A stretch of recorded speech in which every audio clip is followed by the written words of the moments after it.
Well, everyone, it's time to take a step back all the way to 2019 and talk about the iPhone 11, and more importantly, whether or not it still makes any kind of sense to pick this phone up in 2025.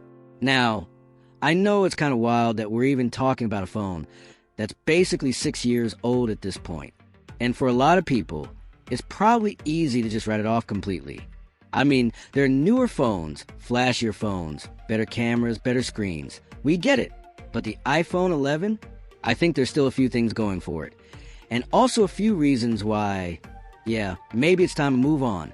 Now, if you're thinking about picking one up, maybe as a backup, maybe for a younger sibling, or you just want something cheap that still runs iOS, I'll leave links in the description to where you can get at a good price.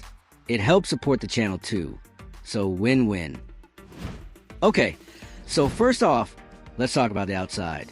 The design is honestly kind of aged well. Like, it's not the flattest, sleekest iPhone anymore, but it still has that aluminum and glass build, that classic dual camera layout on the back. And from a distance, you could honestly mistake it for something way newer. You're looking at a 6.1-inch liquid retina LCD display. And yeah, LCD, not OLED, which in 2025 is probably one of the biggest trade-offs here. It's not the sharpest or most vibrant screen by today's standards, but honestly, it's still totally usable. If you've never had an OLED before, you might not even care. It gets bright enough, it looks good, and for the price, it's not terrible. Now, no high refresh rate here. You're getting a standard 60 Hz refresh rate, which again, if you're used to smoother screens, you'll notice. But if you're just scrolling socials or watching YouTube or FaceTiming someone, it does the job. Now, speaking of doing the job, let's talk performance. This thing's running the A13 Bionic chip. Back in its day, that chip was a monster. And even now, it's surprisingly solid. Like, the iPhone 11 is still fast enough for most everyday tasks. Apps open quick, animations are smooth, multitasking is fine. Sure, if you're trying to edit 4K videos or play heavy games. Yeah, there are better options. But for most people, it still handles things just fine. It's also got 4 GB of RAM, which by today's iPhone standards is kind of on the low end, but Apple's optimization honestly helps a lot here. It doesn't feel sluggish unless you really push it.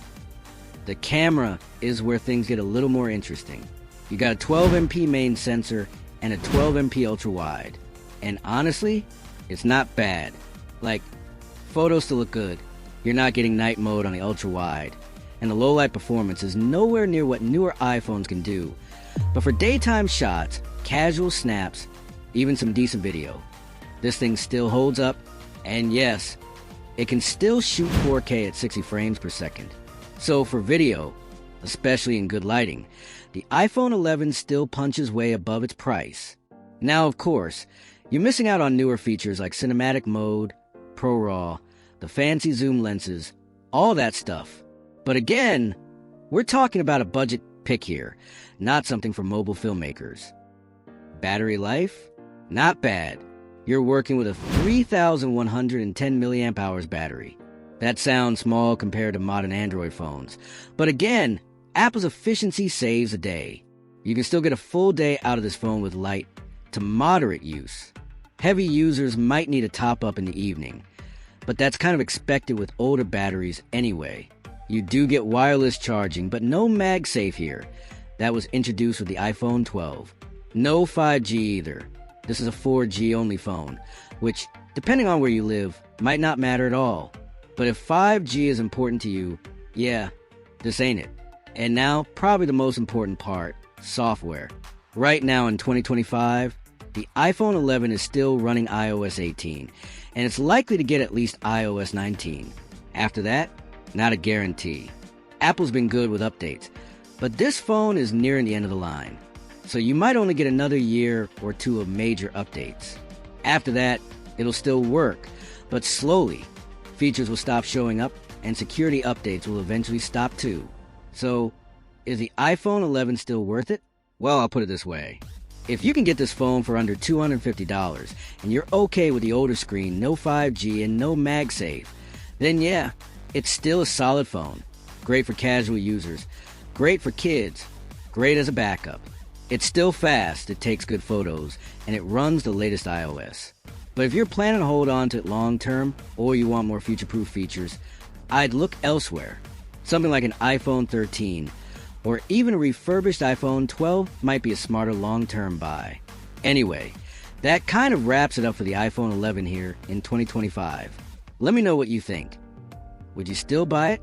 Do you own one right now? Drop your thoughts in the comments. Don't forget to like, subscribe, and I'll see you all in the next one. Peace out till then.